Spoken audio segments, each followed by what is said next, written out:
Mr. Birdie, members of the board, we do have several items for board discussion this evening. Our first two items are Board of Education goals and Board of Education presentations for the 2019-2020 school year. So at this time, I'll turn it over to Mr. Birdie, who will be covering those first two items. Thank you, Mr. Smith. Item number one, the goals for the Board of Education. I just thought it would be a good idea to, since we asked our superintendent and our treasurer to have goals for them, that maybe the board should also come forward with some goals that we would have for the upcoming school year. And I would just ask, I would like Mrs. O'Neill to be part of this conversation. So I would like just to introduce it tonight and maybe try to think of some goals that you think that we should have as a board. And then in August, at our August work session, come back and try to do a list and finalize that. It could be anything that you could think of, but it should be something that we can measure, sustainable. Whatever you think we should have as goals as a board. But I think we should come up with 2 to 5 goals that we should try to accomplish as board members. So again, I'm not asking for something tonight. I just want to introduce it tonight so that it'll give you some time, since we don't have a work session in July, come back in August, and that way we can have those for the start of the school year. Mm-hmm. Any questions on that or concerns about doing it? No. Okay. All right. It could be something simple, but something we definitely should discuss at the next work session. All right, thank you. The Board of Education presentations. So in the past, we've come up with some ideas that we want our leadership team to be able to present to us on areas that we would like more information. And so I kind of just wanted you to come tonight with a few ideas that you might have, and then we could have maybe Ms. Gentry Fletcher to put the ideas on the board like we've done in the past, and then we get little stickers that we can vote on what we want her, and then come as a board to decide what we want as presentations for the year. So it could be things that we've already discussed that you just want more information on. It could be brand new things. So thank you. So again, we'll get 3 stickers per person so that we don't go all wild. But so I'll open up to the floor. You have any, Mrs. Shorter? You're the most senior person on the board, and I respect your opinion and ideas. So I would love to hear if there's some things that you would love to find out more about. One thing that I would like to explore, find out a little bit more about, is how we can actually expand our Lunch and Learn series.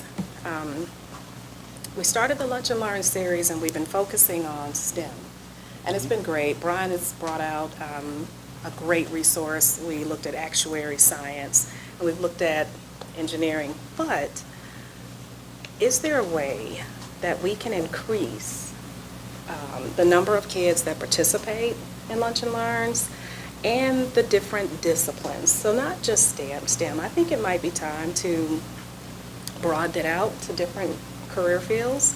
I mean, how could we do that? How much funding would it take to do that? In what appropriate way could we go about making it happen? Because I think it's been extremely good to have people from the field, from the career field, come in and talk about what those fields are really like, what types of things they're really doing. With all of the options that kids have for college, the more information you have, the more exposure you have to individuals in certain, professions. That's all the better. That's going to help kids make better decisions about what they major in college. So I'd just like to open it up. Right now we have certain classes that participate, but could we do more, like an assembly possibly? Could we do something like that? Just explore ways that we could broaden it. Okay, that's good. To present it to other kids. And I appreciate the fact that you've devoted so much time and effort to bringing that into Fairfield. I mean, I think it's been a great thing for our kids, so I definitely think I would be interested in seeing what else we could do with that, so. It's been fun. Yeah. I think it's really, the kids seem to like it. Yeah. So, yeah, That's great. thank you. Mr. Brinkley, do you have anything that you'd like? I have a couple. Okay. One, I would like us to have a presentation and further discuss one-to-one technology. So putting laptops or some form of technology into the hands of our students to use.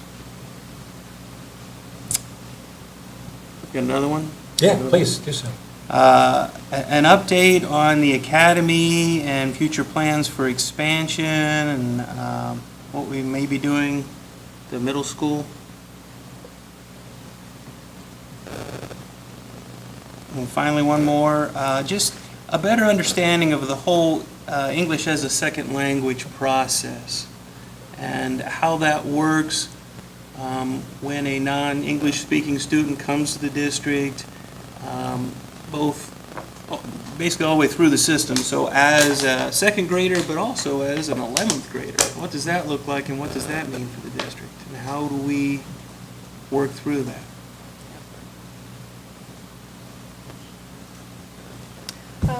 I do have another one. This Okay. is based on information that I heard today on the news. This was in regards to CPS. They've decided to go off and do a study on increasing the amount of time that they have in class, math class specifically. So I'm just wondering if that is something that we could have a presentation on. What does it look like? How much time is really the optimum amount of time for math? And is there a benefit to improving math scores by increasing the amount of math time? Math continues to be something that I'm looking at, and, that's just something that I have a little concern about. I'd just like to have a study on whether or not increasing math instructional time would benefit us, particularly since other districts are looking at that as well.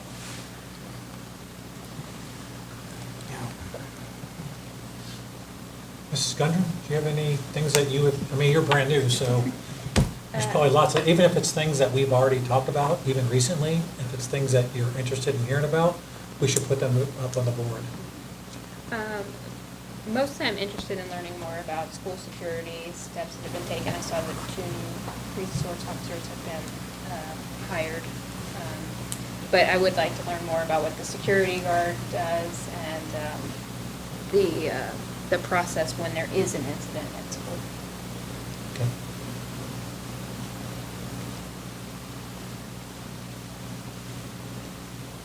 I know one thing I was interested in, and this might be unusual, but I happened to see like kids throwing their old textbooks in the recycling bin. And I thought, wonder what the shelf life is for books. No pun intended, well, I guess pun intended, but here at school, like how often do we replenish textbooks? Do we replenish them with the same book? I mean, I'm sure there's all kinds of contracts involved and what have you, but I'm interested to find out if we're changing curriculum, that means that we need to have a different textbook or.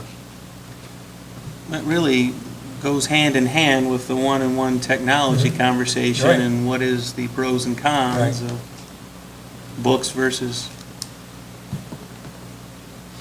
I also think it would be good to get another update from Mrs. Lane on how school funding works, because that was done a few years ago.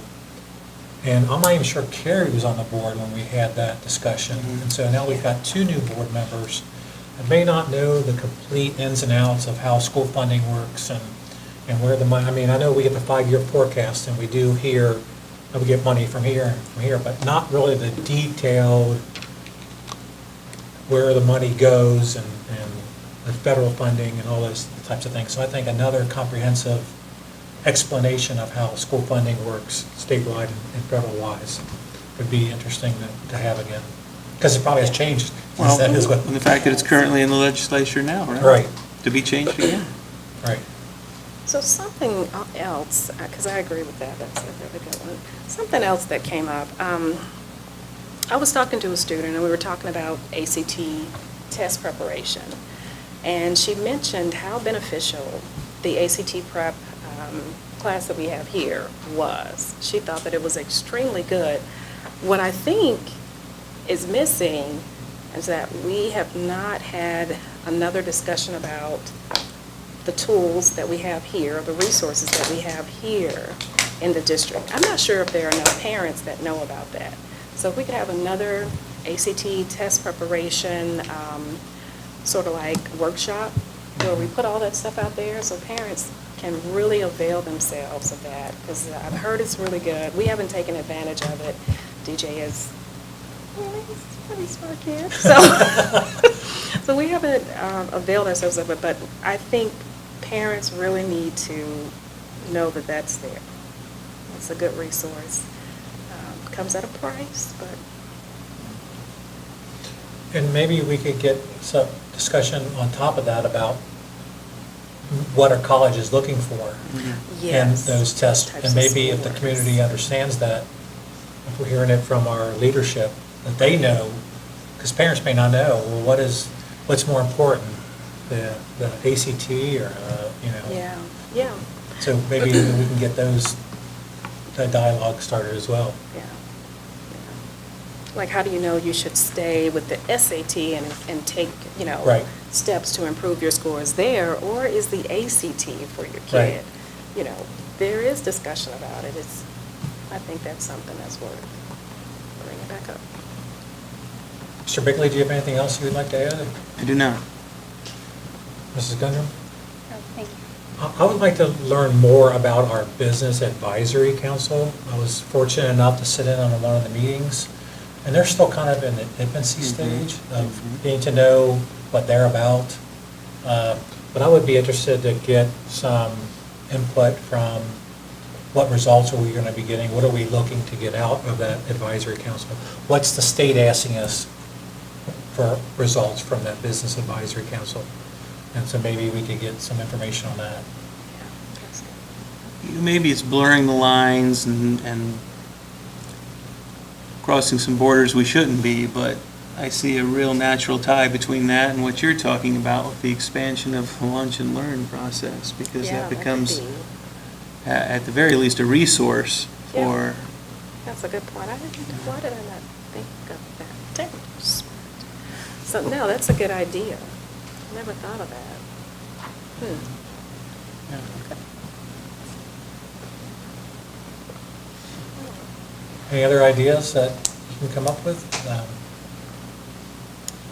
Mr. Smith, how many are you looking to get? How many, do we go with like three of the top three that we? Yeah, so basically, I went back and reviewed the presentation schedule for last school year, and there were, I believe, 5 or 6 presentations from that list that were then, or topics that were chosen that were used for presentations. Now, there are presentations, obviously, throughout the course of the school year, the school spotlights, and other presentations that are made. It's an annual presentation, is the report card presentation in early October. So we generally, even, like I said, with those 5 or 6, our presentation schedule is pretty full. There are usually things, for example, a presentation that hasn't been made in several years, and meeting with Shannon Williamson, our preschool director, yesterday or today, she would like to present to the board. So there are certain things that pop up throughout the course of the year that we will insert into that calendar, but I know that's more information than what you asked for. But so to answer your question, about 5 or 6 usually on average. Okay. One other thing I thought of on the way here, and I forgot to write it down, is it would be interesting to find out how our buildings are used after the school day is finished. The different organizations that come in, how that process works, like who gets priority over who, how is it funded, how is it insured, those types of things. I think it would be good for the board to know, like, who are these groups that are coming in Right. when I'm driving by at 9 o'clock at night and there's a Yeah. group in our building. Right. That's the point. So So it might be a good idea to get a presentation on that. It's right up Mr. Penny's alley, right? So,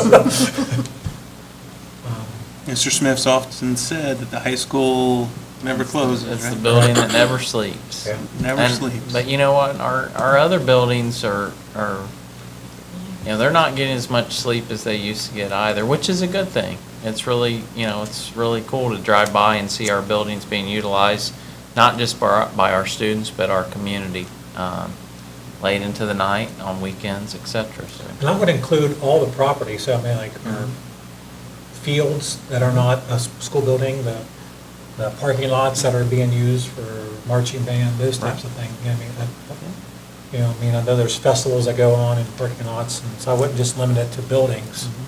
It could even be the district office as well. I mean, there are other groups that come here, so.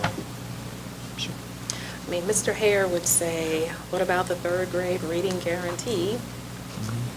So I got to channel it a little bit. You want to put the third grade reading guarantee up there? Yeah, I think we should. Okay. He'd be very happy about that. Okay. Anything else you would like up on the board for us to vote on? I suspect you'll do some sort of presentation on the success and viability of the food truck program that we're running this summer. I think that's a good one to put up there, though. Yeah. I mean, if it doesn't make the list, I could definitely see that being a topic for the future. Yeah, I mean, what we vote on, if it's not voted on, they could still Yeah, present it to sure. us. I think we've done that in the past Yeah. as well, so. Okay. But that's a good topic. Anyone else? All right, so we each get 3 stickers, and you go up and put a dot next to There we go. what you would like to hear the most of. So you're kind of ranking those. Notice that Mrs. Gina Fletcher did not use blue, so that we can make sure we count the dots. Because in the past, we'd had the dots the same color as the marker, and it looked like 2 votes, and it was only 1, so, well done, well done. So we should go up there and do that, and then we'll have her tabulate the votes. Okay. And you can vote for, you can put 2 dots on one item if you're, or 3 dots, you can use, you can vote for whatever you'd like. Rigged system. It's waiting.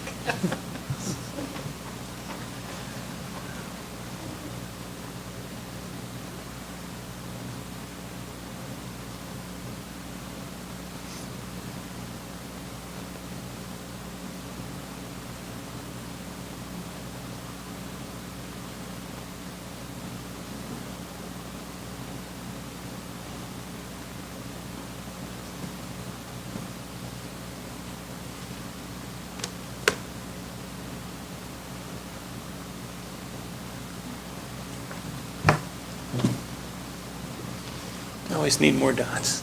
Yeah.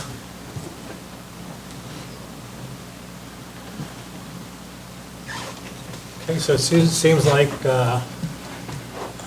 Mrs. Lane is going to be busy on school funding Yes. and explaining ESL program has got 3 votes. And then we have 2 votes for the resources available for test prep and so it looks like those are the 3 that have more than 1 vote. And then we have 4 others that have at least 1 vote. So based on that, you could come up with some sort of schedule based on when the appropriate time of year Yes. is, Yeah. okay. Definitely. Is everyone happy with that? Okay, Awesome. Okay, thank you. that's great. Well, thank you very much for taking part in that process.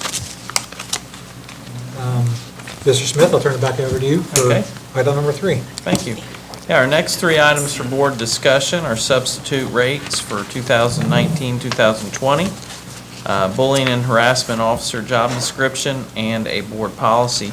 All 3 of those items will be covered by Mr. Martin, so at this time, I'll turn it over to Mr. Martin. Thank you, Mr. Smith, Mr. Birding, members of the board. The first item I want to talk about is the substitute teacher situation. Every year in June, we have to make a decision of whether to keep sub rates the same or change them. And there's been a severe sub shortage in our area and actually nationwide for several years now. Every year we have fewer subs than we had the year before, and it results in our classes not being covered, our administrators who are already very busy having to go into classrooms and sub when they can't find anyone else to sub. And it also, when we can't find a sub, we use modular rates to pay teachers on their plan period who then lose their plan period to sub for us, and that costs us a lot more than what we would pay a sub to come in. So we want to make sure that our sub rates stay competitive. Right now in our general area, the sub rates range between $85 and $100 a day. Our closest neighbor is Hamilton. They pay $97 a day. Talawanda pays $95 a day. Lakota pays $85 a day. Now, those districts may be changing this year as well, but we don't know that as of yet. We're at $92 a day, and my suggestion is that we continue to do a little better each year. So my suggestion would be for a raise of $2, making the rate for the 1920 school year $94 a day for a sub. That's just over a 2% raise for them in what they're currently making. And that would be my thoughts or recommendations. We will bring this up for a vote at our next board meeting. What input or thoughts do you have about that suggestion? Whether you like it, think it should be less or more or no raise? I would just like to hear the board's thoughts about the sub rates. Are you also proposing a 2% raise for the tier 21st day? Or, No, we Okay. haven't changed anything in the last 4 years for tiers above. Okay. Those tend to be pretty competitive. We're competitive at those rates, but it's getting the people in the door for the short term that we most need to do, that we're most concerned about. okay, I just wanted to make sure we are clear Yep, on that. good point. Any questions for Mr. Martin on that? How do we do, are there many sub positions that go unfilled? Yes, almost every day in our building, there are multiple positions that go unfilled. They go to other districts. The number of subs in Butler County, like I said, has gone down every year for the last 4 or 5 years. There are fewer subs. The job market is so good, people go out and find teachers. There's a teacher shortage, so many people who sub. It used to be teachers who couldn't find jobs, but now there's such a teacher shortage that those people who want to teach can find positions. So that sub pool gets less and less every year, so it becomes more important for us to be competitive in our wages that we pay them. And so that sub pool is brought to us by Butler County ECS, That's right. ESC. Yes. And they're able to, thanks for not correcting Yeah, me. I wasn't going to. And so somebody looking at that in the morning is able to look across all the districts conveniently at one time? Yes, and even before that morning, most of our positions, if teachers know about it, they put their we encourage them to put if they have a doctor's appointment in 3 weeks or a professional day in a month, as soon as they know about it, we ask them to put it in because subs like to know what they're doing into the future, and they can secure the spot. So it helps us to find subs if they put them in earlier. That's another tool we have. Are there other types of sweeteners that we could use to coax people into coming to the district to sub? I don't know, about parking spots possibly, just some other little goodies that we could offer? There are, In addition one of the to this. biggest pieces, Belina, when people are trying to decide what district to go to sub, it's where they're treated best. Yeah. And so our principals do a lot of things, like instead of calling them substitutes, many of our district or schools will call them guest teachers. And it's just a little elevation. So we do things to try to make them enjoy Feel coming valued. here. Our teachers are really, really good at when a new sub comes into a building to help orient them, and, they're usually paired with a teacher who's next door or introduces someone next door. So if they have questions, they have someone to talk to about that. But our teachers are really good at helping to orient them. I think those are the things they're looking for. I'm sure if we thought there may be other things, we could have that conversation with people. But I know because we have such a sub shortage, our principals and our teachers value, because teachers don't want to take off if they feel that their students are not going to learn the next day because they don't have a good sub. So when we get good subs in our doors, we try to make them feel very, very welcome so that they will return. They provide a very valuable service to us. Right. Okay. Do you have any questions for Mr. Martin? No, it's okay. Okay, so I guess you're going to bring that back for I will bring approval? that rate, $94 a day, it's a $2 raise, Okay. back for your consideration at our next meeting. Great, thank you. I just have one policy for your consideration this evening, and it's a very simple change, so I didn't give this to you in advance. It's not a policy. First, I'm going to talk about a job description. The job description is for our bullying and harassment officer. We had discussions with her this year. She wanted to go to fewer days and felt like she could get the job completed with fewer days. So the job description is dropping from 218 days a year to 203 days a year. And while we were changing the job description, we brought some language in there on item 2 under qualifications about the criminal background checks. We brought that up to date with our teacher job descriptions. So those are the only 2 changes that appear in that job description. Once again, this is something that I'll bring back at the next meeting for you to vote on. But are there any questions about those changes? That will save us substantially financially, actually. Her pay will be adjusted for the fewer days. Questions? Okay, thank you. And my final item is a board policy, and it's our non-discrimination policy. Donna Martin, who is our bullying and harassment officer, was approached by some teachers on behalf of other teachers and on behalf of their students, and they wanted to see a change in our non-discrimination policy. And then Donna brought them, and I met with them as well, and we talked about it. They had really worked and done their homework. They had compared our non-discrimination policy with a number of other policies around the area, and many of our other schools in Butler County and surrounding areas, they already have this wording in there. I believe our policy was fine the way it was, but by adding just these additional 5 words, they felt like the students and some of the teachers would feel better covered and better served by the policy. And so the suggestion was to add in parentheses after sex, to say that that includes sexual orientation and transgender. And like I said, this is comparable language that's being used in contacting OSBA. They are fine with that and realize that many districts have accepted that language and added that to their policies, even though it wasn't original language with OSBA. Schools that use the Neola policy service already have that wording in all of their policies. And so it was okay with OSBA, Neola uses it, and then our own attorney, John Clemens, talked about this with Donna as well, and he feels that it's fine to add this as well. So that's the only change to the non-discrimination policy that we're suggesting, but we are asking you to consider adding those 5 words to the policy. Any discussion about that? And will that also be at our next board meeting? Yes, Okay. I'll bring this at the board meeting in June. Any other questions for Mr. Martin?